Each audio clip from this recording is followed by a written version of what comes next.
thank you very much for joining us for today's webinar, Male Leadership in the New World of Work. I'm Adria Barich, an associate for Consultants Collective, as well as the editor for Biznology. Today's webinar is being presented by Jem and our consulting division, Consultants Collective. Following the webinar, a recording will be posted on biznology.com, and I will be sending you all an email after the event with a brief survey and a link to the recording so that you can share it with your colleagues.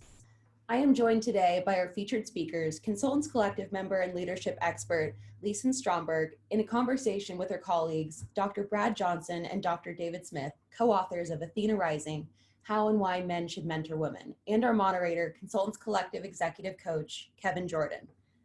And I will turn it over to you guys. Great. Well, thank you, Adria. This is Kevin. It's great to be here. Thank you, David, Brad, and Lisen, for taking time for this important topic. Great to have you with us. And why don't we go ahead and just get started? Maybe we can start with a little context for the folks on the Zoom. So maybe talk a little about why the focus on men in 21st century leadership, and why are men so important to solving for equality, equity, and inclusion in the workplace? Starting big, right? Sorry, got to get going. I'll let the experts take this one. Well, I'll jump in quickly, and then Lisa and Dave, you jump in. This is Brad, and I know that we're all delighted to be here, and so thanks for leading us today, Kevin. Speaking for Dave and I, it was really interesting, our experience with our first book, Athena Rising, and now the new work we're doing with Good Guys, and all the stuff we've been doing with Lisen around 21st century leadership. One of the lessons that we are learning over the last few years is that when men hear words like diversity, inclusion, gender, they often, not all men, but many men, check out at that moment and assume, oh, that's a women saying, it doesn't involve me, so I can tune out, I'll go do other things. And what we find is men are crucial, actually, for moving the needle on equity and inclusion and diversity in the workplace, often because men hold positions of power and influence in organizations. In many professions, you look up the chain of command into the C-suite, you're not going to find a lot of women present who might serve as sponsors and mentors and change makers when it comes to policies that are more equitable. So we find that it's crucial to get men to the table, get men into this conversation, and get them to be thinking about how their leadership is inclusive or not, and the role they have to play. So, and that's the beauty that men bring to the conversation. I would flip it and say, and men benefit from the conversation, right? And so often we've been looking at this narrative around what men can do for women or people of color or whatever DE&I looks like. And the answer is men, and we'll speak to, let's just kind of be, white men, benefit hugely from actually becoming these 21st century leaders that understand that diversity, inclusion, gender diversity, et cetera, are table stakes for their success. So if you as a man want to be successful in this new world of work, you can't not be engaged in this conversation, or you're going to become a dinosaur. And we're starting to see this kind of sort of the last gasp of a generation trying to hold on to something that we're already seeing is changing. And being engaged in this conversation and understanding the tools and insights and awareness that it brings to you and how it can expand your own skill set as a leader is really, I think, the paradigm shift and the new way of thinking about this. Yeah, I think, and the final point I would just add to that is that, again, men as stakeholders often with the power and the influence in a lot of organizations have the ability to make this change. And without their support, without their leading in these areas, it often doesn't happen. And there is some research out there that backs us up too, that we find that when men are engaged in whatever kind of a diversity initiative it is, whether it's around gender or otherwise, that we see about 96%, right? It's a really high level of these people feel like they're making,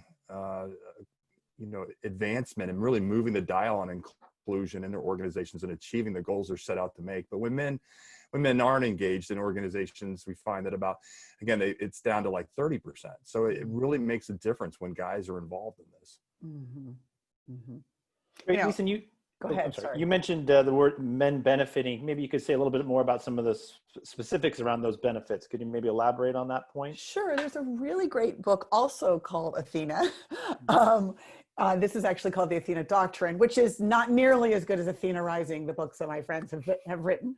But it was research done by a sociologist and expert around kind of trends in leadership. And he looked at leaders across the globe and looked at what does a kind of modern leader look like, a 21st century leader look like. And what they found, again, collectively, and he actually interviewed and surveyed 64,000 global leaders.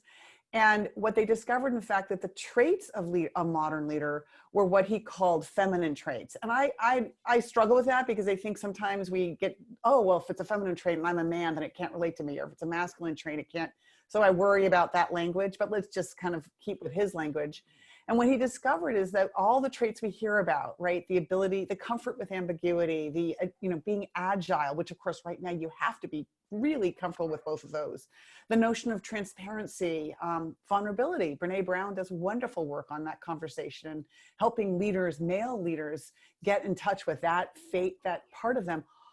Empathy, the list goes on. All of those traits are actually, as he describes it, John Gersma in Athena Doctrine, these traits that leaders need to succeed in this new world of work. And if you as a man aren't gunning on those traits, you need to work on them, right? And a woman too, but let's just sort of, so we love to actually talk about what is it that you as a man can really learn from your female partners, your colleagues, your, mothers, daughters, sisters, that actually can make you more successful. Great. And so I just kind of switch a little bit to kind of a system perspective. A lot of men are concerned about the inequities that their partners, wives, sisters, daughters face in the workplace.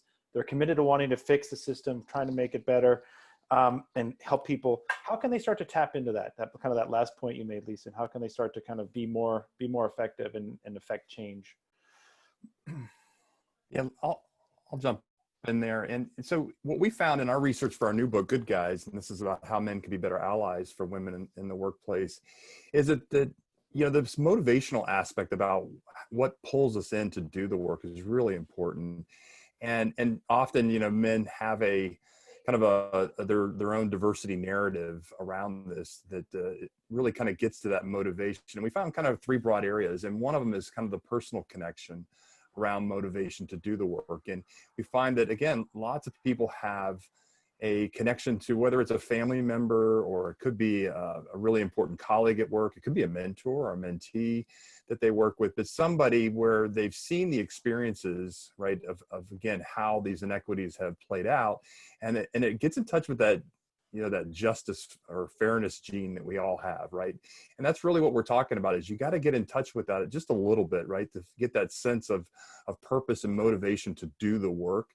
Because if you go out there and advocate on behalf of other people, or you're correcting maybe in some cases other people, or trying to change the system for somebody else that isn't necessarily you, look like you, people want to know why. Why are you doing that work? And they want to hear that, and they may be even a little skeptical about why you're doing that. Of course, the business case is another big motivator for some people out there, or the leadership case. And much as Lisen was talking about earlier, that men have a lot to gain here. And so men as leaders, men as just as, entrepreneurs and the different aspects of the business part of it, they can gain a lot from doing this as well. And I think the third and final area of motivation that we found was really kind of this sense of altruism or social justice, right? That all of us have, of justice or fairness for others out there, that really it's important because it motivates behavior and motivates our ability to seek change out there. I want to share a story that I heard from one of my clients. Have you guys been hearing about these pay equity parties that the millennials are doing? Mm-hmm.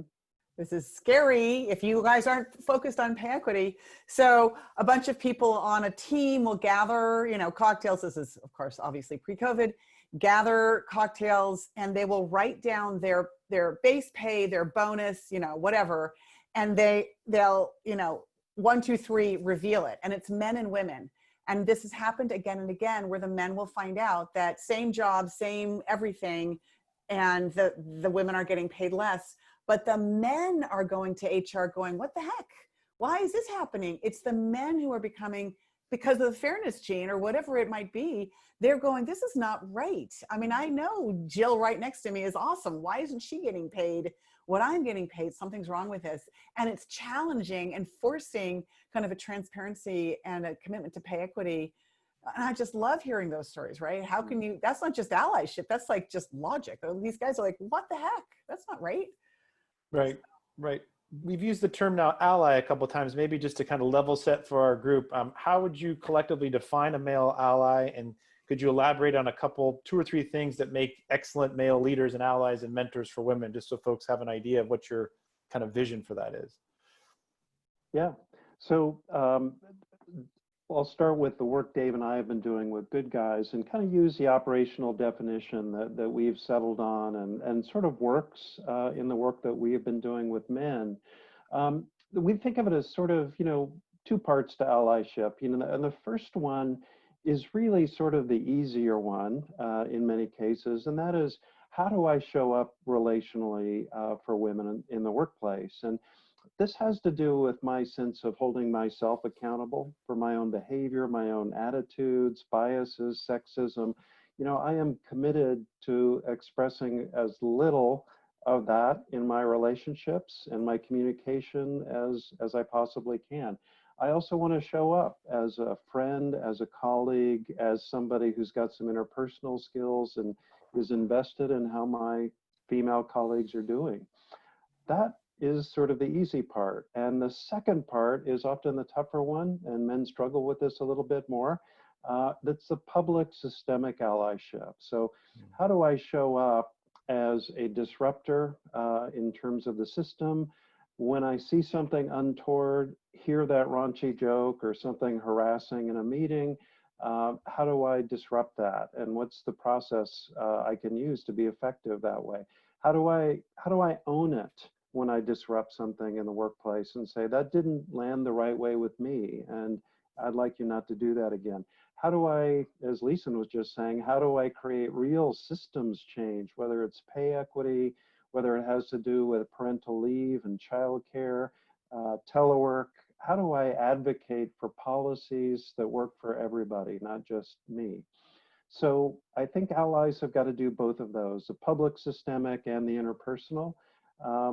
And I'll just give a couple of my favorite that I've been thinking about, and we've noticed in our recent research around Good Guys.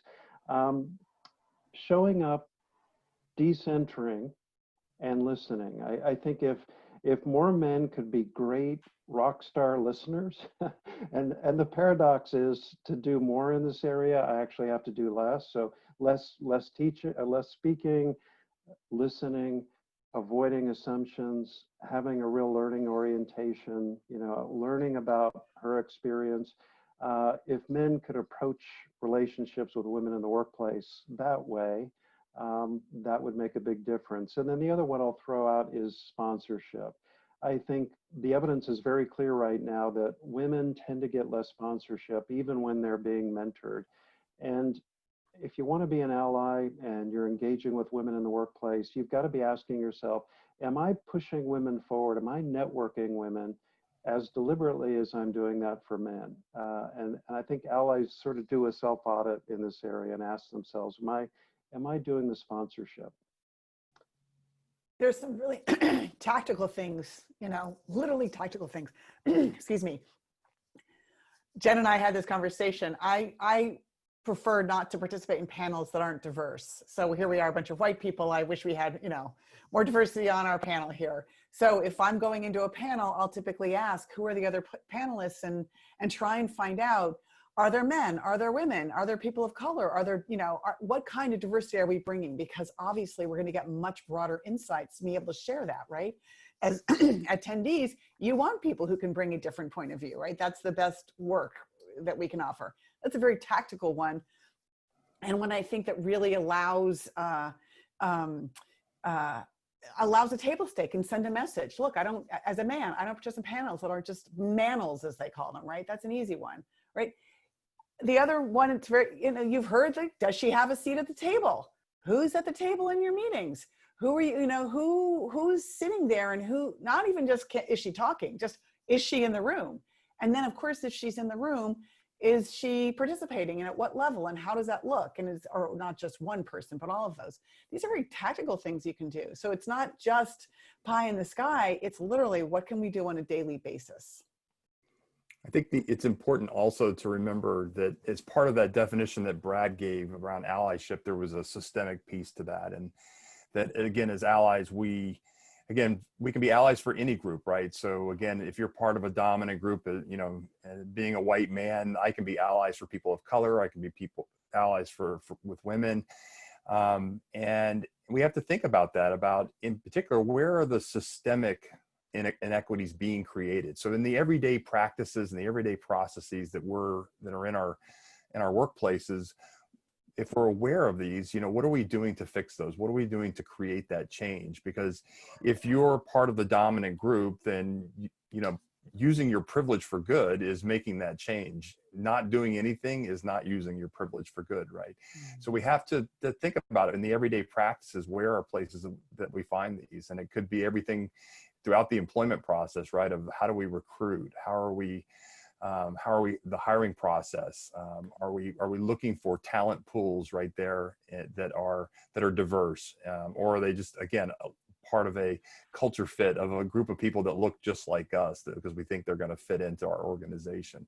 All the way up to the advancement and promotion process and opportunities for growth within our organizations. Are we still looking for people across the board, right, where it doesn't look necessarily like us? So we have to look at the systemic piece too. It can't just be about holding ourselves accountable for our own behavior and language, but we also have to do the systemic work. Staying on that theme for a second, in either your consulting work or just your research, have you found kind of paragons of public or systemic disruption, and kind of either organizations that have really supported that, or particular individuals that you would kind of call out, or the attributes about them? Just to kind of help people get a sense of what that could look like, and how people have successfully navigated that within their organization or institution. I'll start with pay equity. Pay equity, we're finding, is now actually that wedge issue.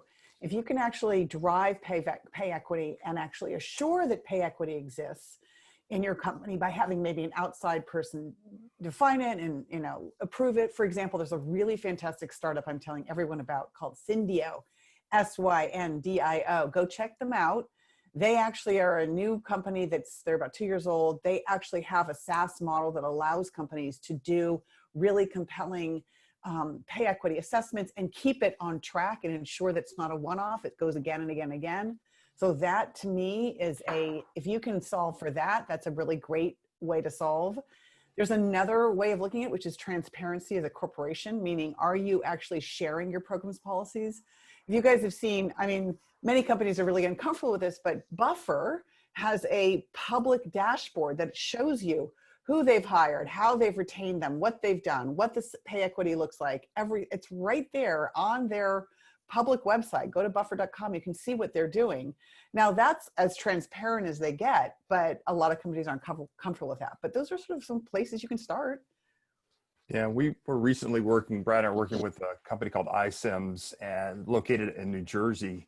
And it's interesting. So they do a lot of the tech side of the hiring and recruiting for all the major companies out there. And interesting, in their work, they're also finding lots of research now and that shows that, again, Gen Z, the ones who are just graduating from high school and college right there and trying to get out into the marketplace now and find a job, they're looking at that. They're looking exactly for what Lisen was talking about. They're looking to see, what are you doing? Not what are you talking about, what are you doing, right, to support diversity, to support a workplace where everybody feels like they can thrive and they can come there. They want to see what you're doing. They're looking for that. And that's where they're trying to go to. So it's really interesting to see that how, being transparent today and in our world today has really become a important marker for companies that are going to be successful in the future. Mm-hmm. Great. So we've talked a lot about allyship and what can make that successful. Maybe we could spend a little bit of time pivoting to so if men are aware of this, they're starting to get educated, what prevents men from kind of being effective allies or even stepping into that breach and wanting to help either at in Brad's point, either at the kind of relational level or in the public systemic level or both? Maybe three of you could kind of speak to that for our folks. Yeah, well, I can lead off because when Dave and I were doing the research for Athena Rising, interviewing lots of men about mentoring women, we heard a lot of narrative about things that keep men on the sideline and keep them from engaging with women in the workplace. And it was so frequent, we actually developed a term for it called reluctant male syndrome. All of the factors that keep dudes on the sidelines.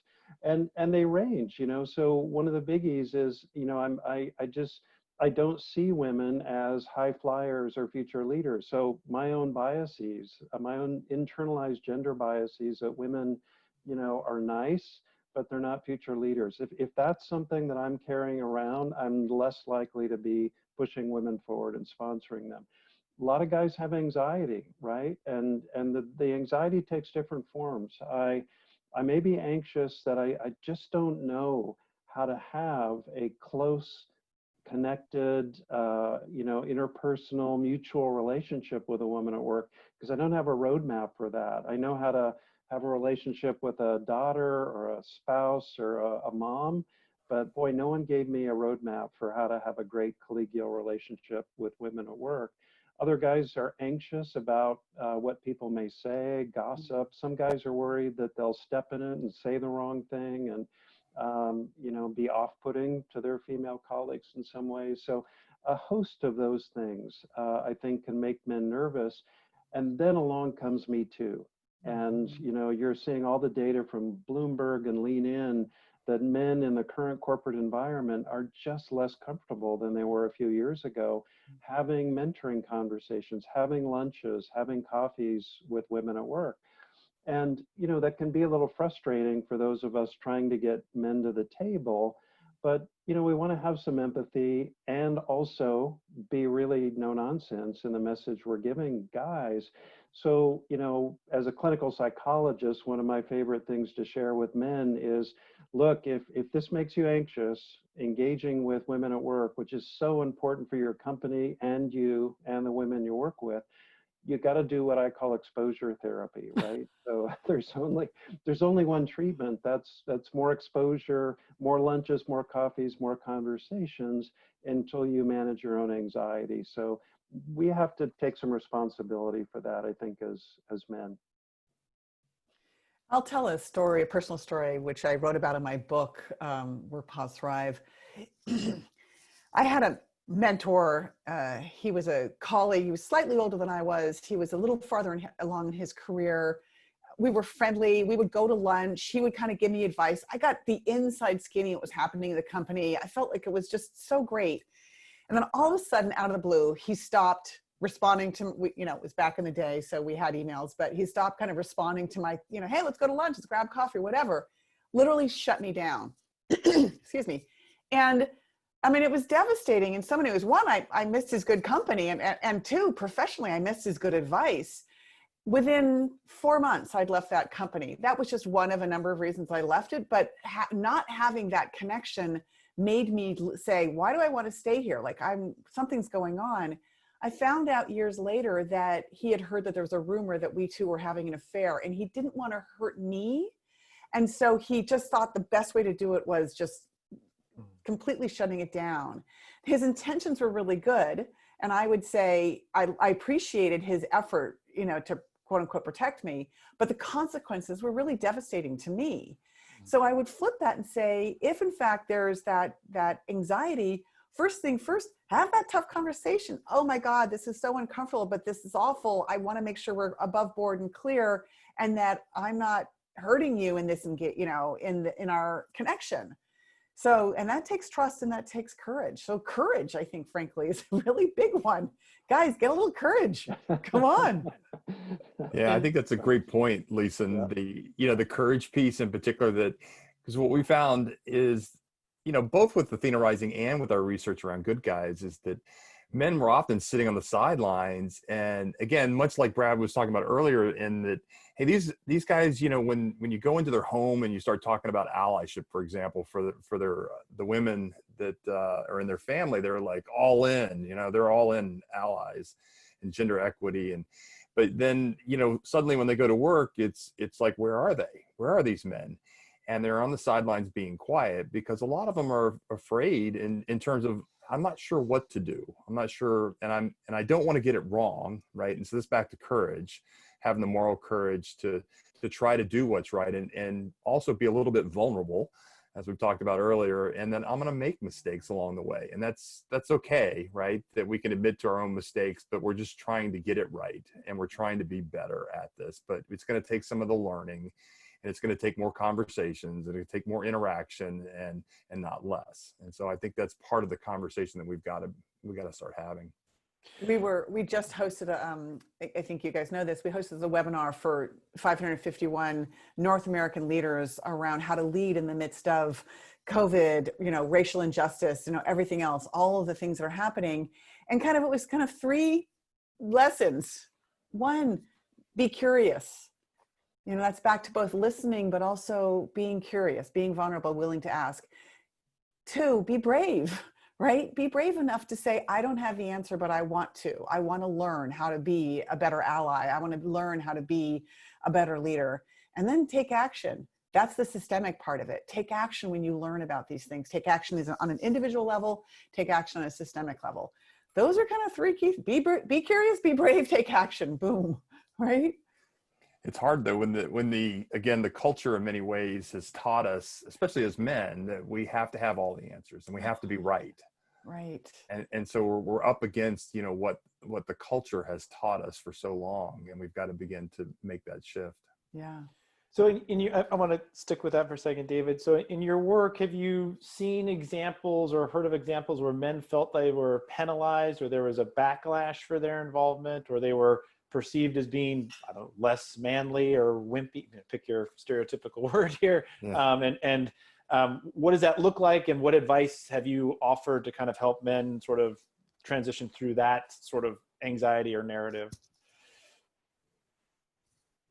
Yeah, well, I can lead off, and then I know that my colleagues have great stuff here. That one of the pieces of research we love to share, Kevin, with men especially that we're talking to.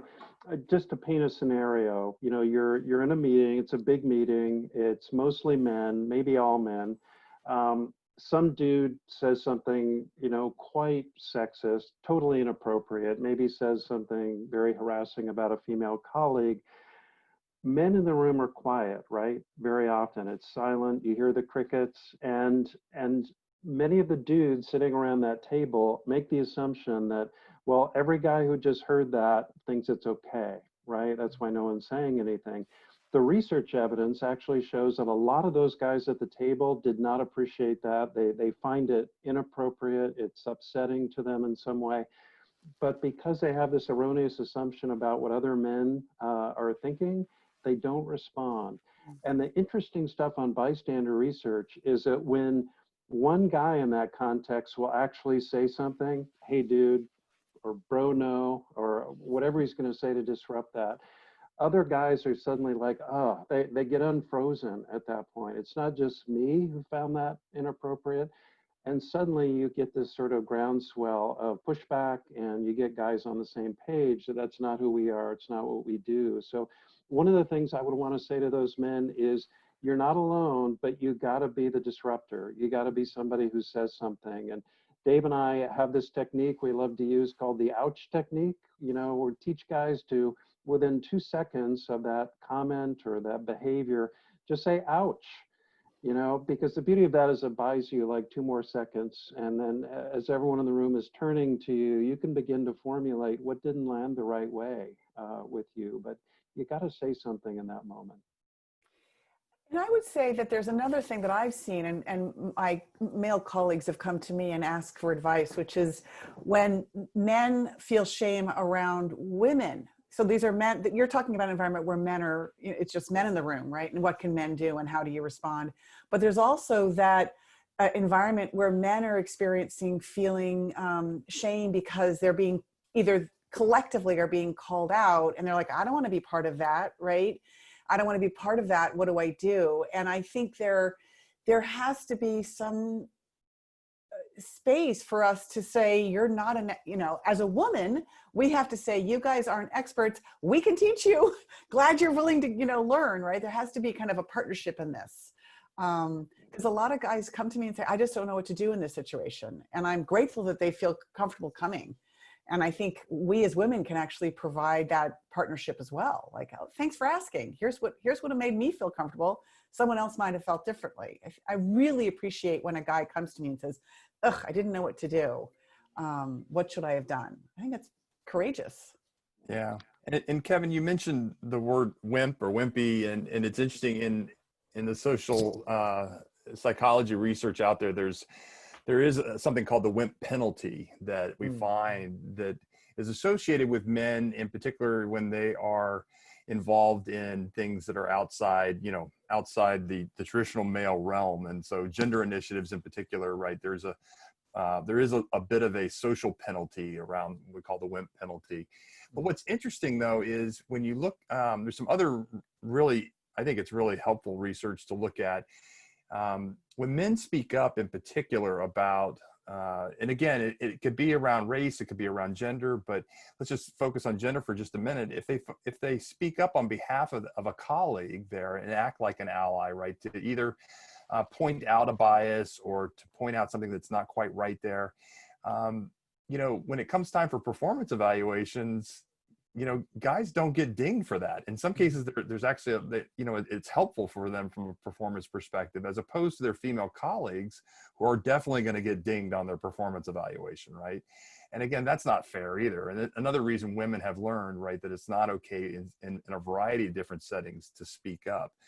The other thing is that the research shows us that when guys do speak up, and there are women in the room, that it's also helpful for those women to, again, kind of help to empower them that, hey, there are other people around here who feel the same way, and that it's not me. So we get away from the self-shame, self-blame piece that women often carry because of this.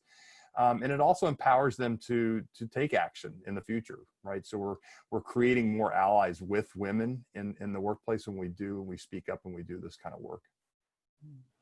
Great. Brad, I think you used the term a while ago in one of the earlier conversations about sponsorship and men kind of sponsoring women. And what is an effective paradigm or approach, or what does effective sponsorship look like for male allies as they're helping their female colleagues, especially if they're in positions of power and influence, to really leverage that and help move people's careers forwards? Yeah. Let me just lead off with a story, and then I'd love if Lisen and Dave have other sponsorship thoughts. But my favorite example related to this, Kevin, is an interview that David and I did with Sheryl Sandberg for Athena Rising. One of the main messages Sheryl gave about how men can be better mentors is to be much more thoughtful and deliberate in the sponsorship department. So she gave the example of her mentor right out of college. He was a secretary of the U.S. Treasury. She was his primary assistant. Everywhere they went on the world stage, he would introduce her to key players and say, this is Sheryl Sandberg, I want you to meet her. She graduated #1 in economics from Harvard. She is a rock star. I could not do this job without her. He would just go on. And after the second or third time, she pulled him aside and said, Larry, stop. It's embarrassing when you do that. And he said, Sheryl, this is how it launches. This is how things take off for you. It's sponsorship, and you need to let me do this for you. If people know what I think of you, they're going to want you to work with them as well. And sure enough, things worked out well for her. But it's this sort of, litmus test. If you want to know what really great sponsorship looks like, the litmus test for me is, are you talking about her when she's not even in the room, right? Are you telling other people how great she is and what she's achieving when she's not even there to hear that? I think that's really sponsorship. And I think women don't get enough of that, honestly. And I will say, as a woman, we don't believe that it exists. And I will speak my own journey. I had many male sponsors along my career, but I didn't know they were sponsoring me. And so I felt like I wasn't getting support, even though it was happening. And that is, I think, something we women can do. That I think it'd be great if men actually validate and say, hey, I just want to let you know, I told so-and-so about you, you might get a call, kind of thing. That's one way to kind of help disrupt the Uber narrative that women don't have sponsors, right? But the other side of it is we women need to sort of believe that we're getting sponsored, because we are in many cases, and don't know it because it's not happening when we're in the room. So it would be great to be both public and also, private about these things, if that makes sense. Okay. I'd like to pivot for a second. We actually have a question from one of our participants, and this comes from Kelly. So I'll read it out to you folks, and then we can kind of take it from there. Kelly writes, I find that in the church leadership, it is particularly difficult. Male pastors do not find good ways to mentor women to become women pastors, even though 60% of church attendees are women. Any advice on this? Well, don't adopt the Mike Pence rule, please. I think that it is, there can be, this is an example of a cultural, maybe barrier to pushing women forward or doing sponsorship or mentorship. And I think the challenge for all of us is to be respectful, in this case of religious culture, while also being willing to say, let's look at the consequences if we are quarantining or sidelining or segregating a whole group of the population, and really 50% of the population at the top of the curve when it comes to creativity and EQ and IQ, you're going to fail as an entity if you do that. So if you're not pushing women forward, you're going to miss out on the talent. And so I think you have to keep up that honest narrative and point to the data that is true, whether it's a religious community or not. And I think you can do that in a very kind of humble way and initiate a conversation. The last thing I would say about that is, I do see sometimes very conservative men refuse to have meetings with women. I won't close the door when a woman's in the room. And my response to that is, I think that's too bad, because I think it sends a message to your whole community that women can't be trusted or you can't be trusted to have a meeting. We know that women miss out on key opportunities because of a policy like that. So my thought is, if you insist on that policy, then don't you dare have those meetings with men. Don't have closed door meetings with men either. How can I as a leader be leveling the playing field? I always have to keep that, I think, at the fore. I also think that women play a role in this. We sisters know who the good guys are. Let's be clear. We talk about whisper networks. There's a whisper network knowing, if this guy's a predator, we know it. So we can walk with our feet. 60% of church attendees are women, and we women can say that minister, priest, pastor, whoever it is, rabbi, if that person isn't morally driving ahead in all aspects, why would we sit in a pew? Why would we sit there and give them the support we need? Hard to do sometimes, but I actually think there's some, agency here. And let's do the proof point. If there's a really great minister, pastor, rabbi, let's go to his sermons. There's choice there. And I think that we can flip that. I also think that of all of those male leaders and male pastors, one of them, at least one of them, is going to be one of those good guys. And supporting him to be even bigger and better is really powerful. So other men can do that and women can do that as well. So this is a partnership. Yeah. We're better together.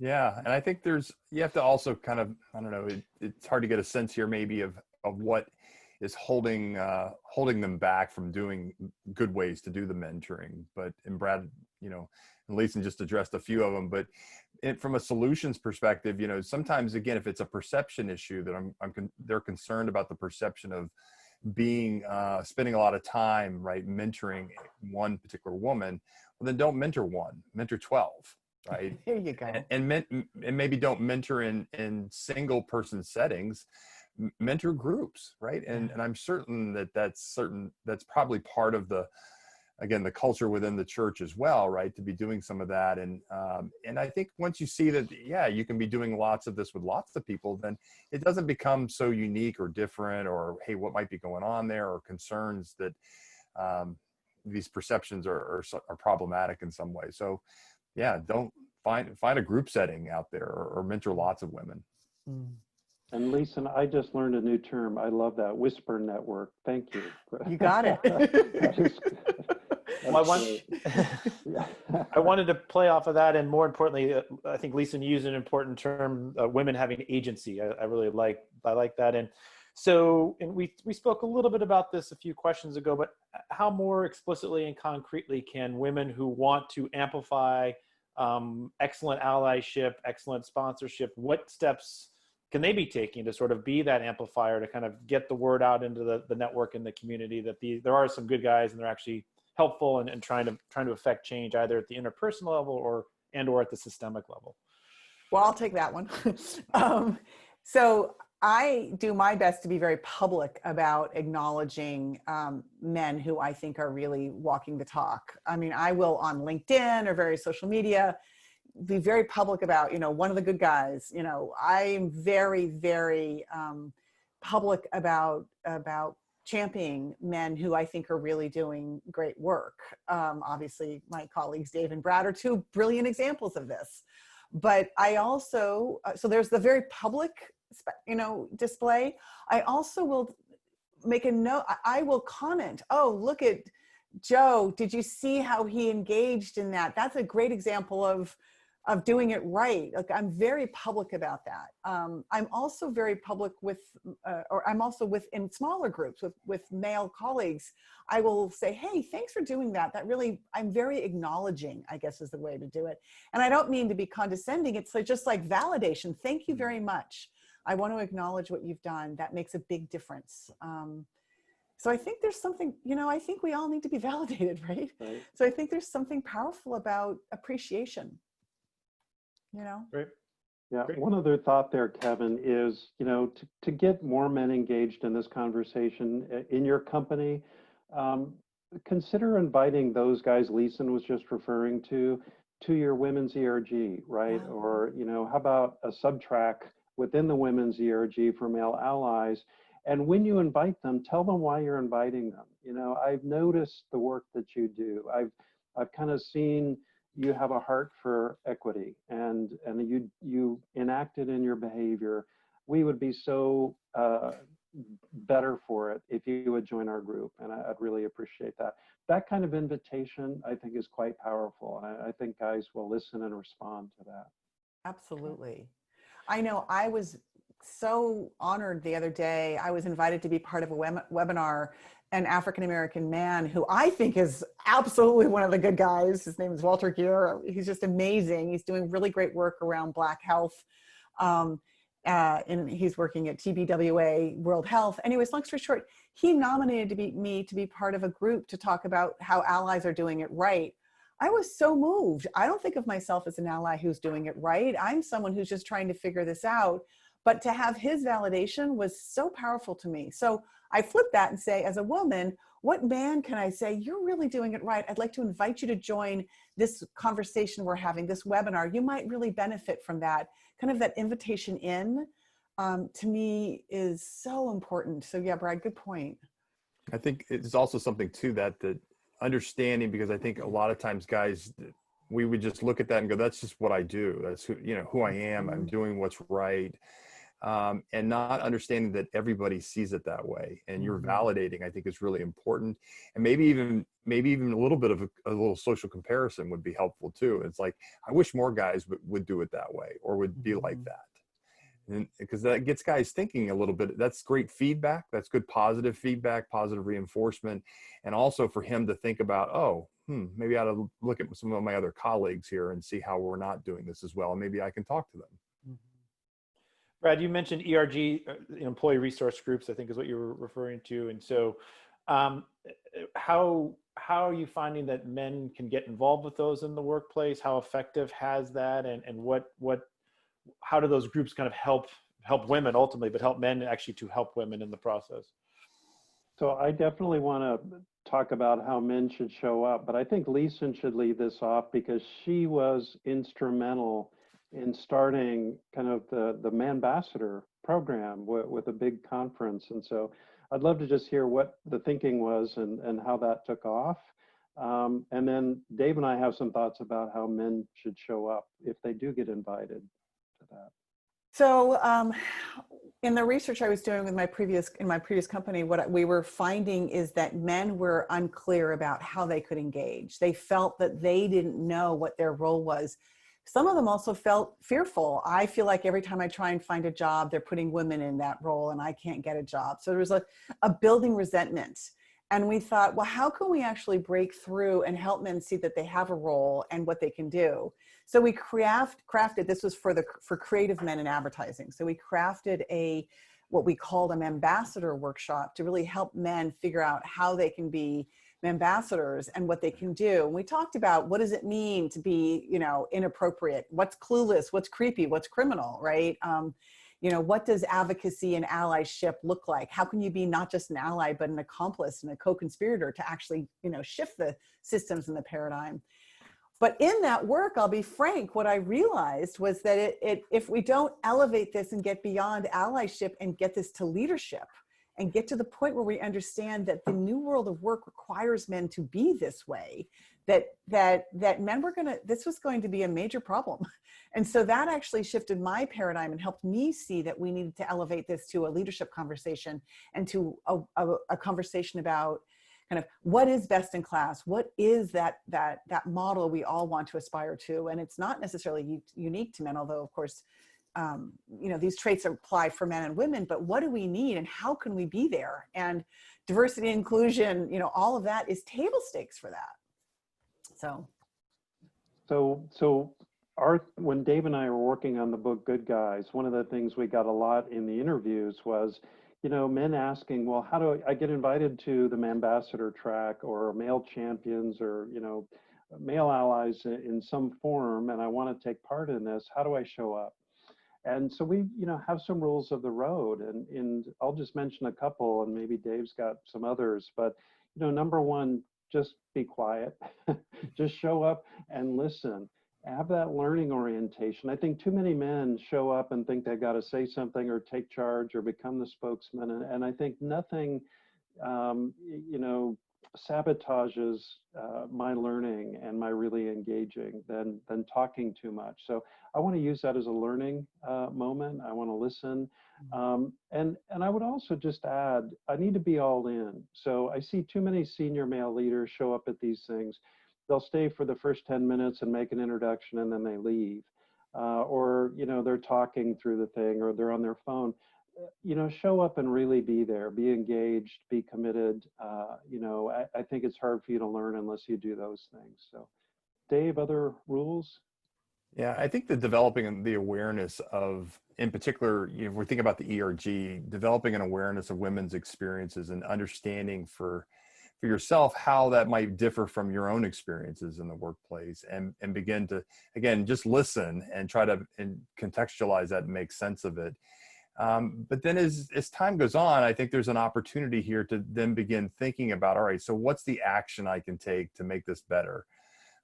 And in my sphere of influence, whatever level of leadership you're at, where in my organization can I begin to look for how to make that change, right? Where's the process or the everyday practice that I can begin to ask questions about and make an application of this and to show that.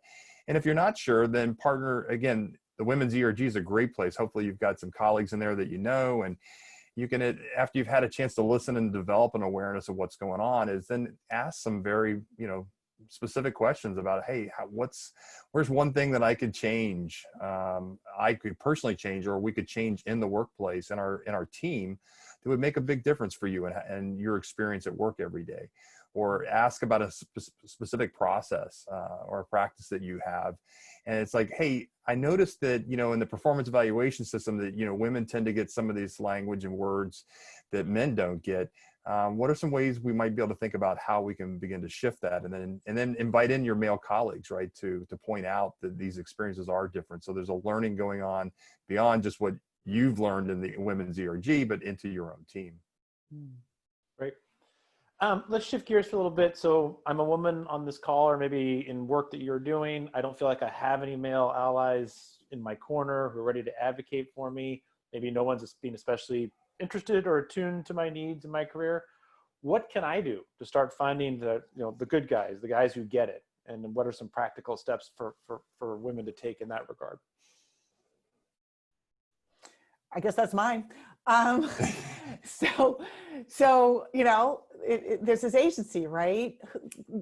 Again, there's a whisper network. Who's doing it right, ladies? I ask that all the time. Who's out there doing it right? Who do you think in this company is actually doing, our advocate? Who's doing some great work, et cetera? And it takes courage, especially if there's a hierarchy, to reach out and say, hey, I'm interested in whatever this is happening. I'd love to get your point of view. Can we grab coffee? Can I have 15 minutes of your time? Whatever.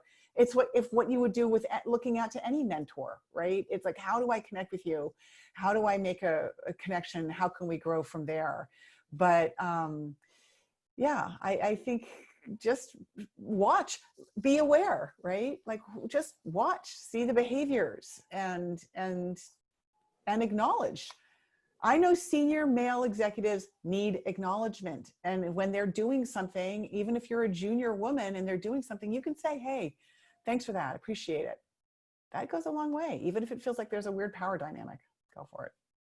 Yeah. I would say also that, I would think about starting with the relationships that you already have in the organization, whether they're formal or informal. And so I would, hopefully for women out there, you've got some male friends in your organization, and those friendships are hopefully places where you can have some of these open, honest conversations. And that's a great place to start and to begin to help develop that. Lisa mentioned mentors, and mentees can be another one, right? Where we can begin to have these conversations, and hopefully again, we're mentoring, across gender in lots of different ways out there. And then also from a formal perspective, the people that work for you or you work for, and maybe even a couple of your peers that you have good, working relationships, collaborative relationships with, is another great place to start. Leverage what you've already got, right? And you can build from there. Mm-hmm. Yeah, and I will just add, I really like the way Lisen framed, from a mentoring perspective, I like the way Lisen said, make a contextual specific ask, right? So rather than approach a male who you think might be useful as a career helper and a colleague and say, will you mentor me? Which feels like a huge obligation and is not very clear. To say, I noticed you doing blank, or I saw that you have experience with this. Could I buy you coffee and chat for 15 minutes about how you did that? And what we know from human psychology is that one great meeting often leads to another, and that's how mere exposure and liking occurs. And we tend to mentor and sponsor people we like and admire. So make those kind of small asks to begin, and it's a nice way to start building a network. I also really think that structured mentor programs really do matter. There's research that I saw a couple years ago that said that the men who mentored women, those women in a formal mentoring structure, and you guys are the experts on this, that those women's careers actually did better. And it was because the men, even though they didn't choose those mentees, they had built an emotional connection to those mentees, and that then helped those mentees' careers. So formal mentoring programs really do matter. Isn't that true, Brad and Dave? Yes, and it also, back to reluctant male syndrome, Lisen, Yeah. A formal mentor program gives me as a man permission Yes. to engage with her and Yes. encouragement. The company's asking me to deliberately have a relationship with her to help her career. So it tends to eliminate some of that anxiety and ambiguity at the beginning. And I think it gets the relationship off the ground. It actually makes me go back to Lovely Kelly's question about the church, right? Wouldn't it be great if the church that she's involved with was required a mentor program, right? Just like, that's what we're going to do. I think that alleviates some of that anxiety.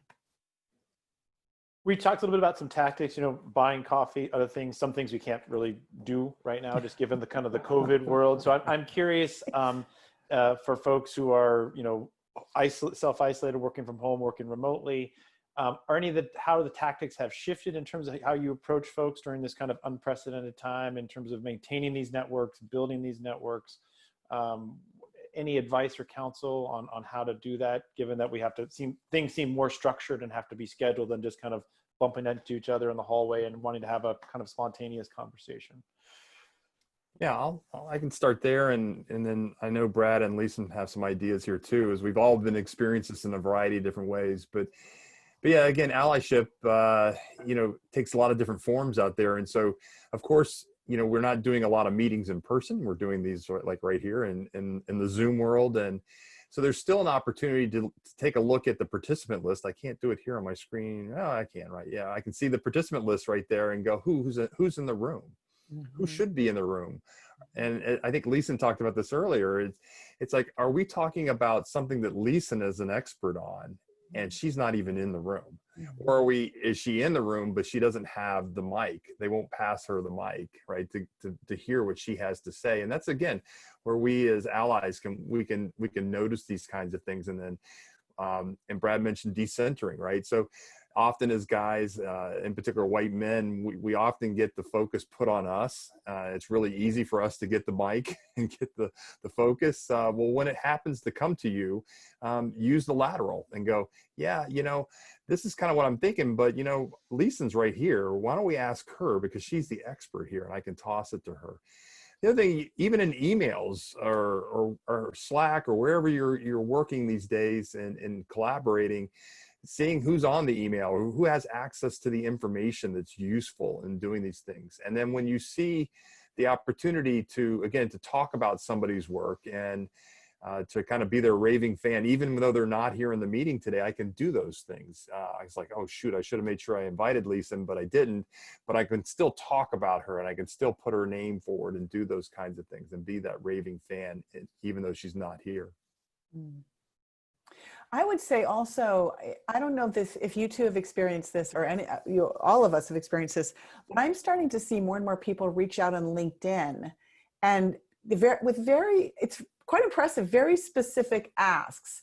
I saw you in this webinar and I was curious about this specific thing. Do you have a more research? Like initially, doing that very soft initial, very targeted request.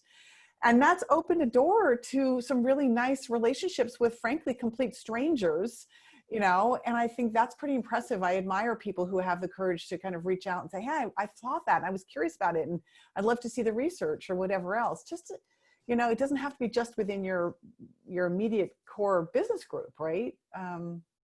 So I invite men and women to do that with each other, right? This is how we're going to create connections.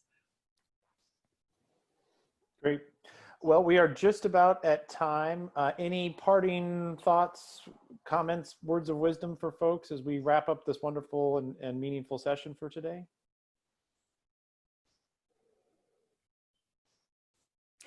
Be curious, be brave, take action. There you go. There you go. Yeah, All right. I would say, yeah, you don't have to get it right every time. You're going to make mistakes along the way. That's okay. But you're working at being better and trying to get it right. That's what matters. Yeah, and my last comment would be for men who want to be better and really want to lean into 21st century leadership. One thing you can do for yourself, develop a network of women friends in the workplace. And these are women who trust you and are going to give you the feedback. Whether pro or con, they're going to give you the feedback and you're going to be better for it. Great. Well, I want to thank Lisen, Brad, and David for joining us today. I want to thank Consultants Collective for sponsoring this wonderful thing. And with that, we'll wrap up and wish everybody a good day and a happy rest of your summer. Thank you very much. Thanks all. Take care. Bye-bye.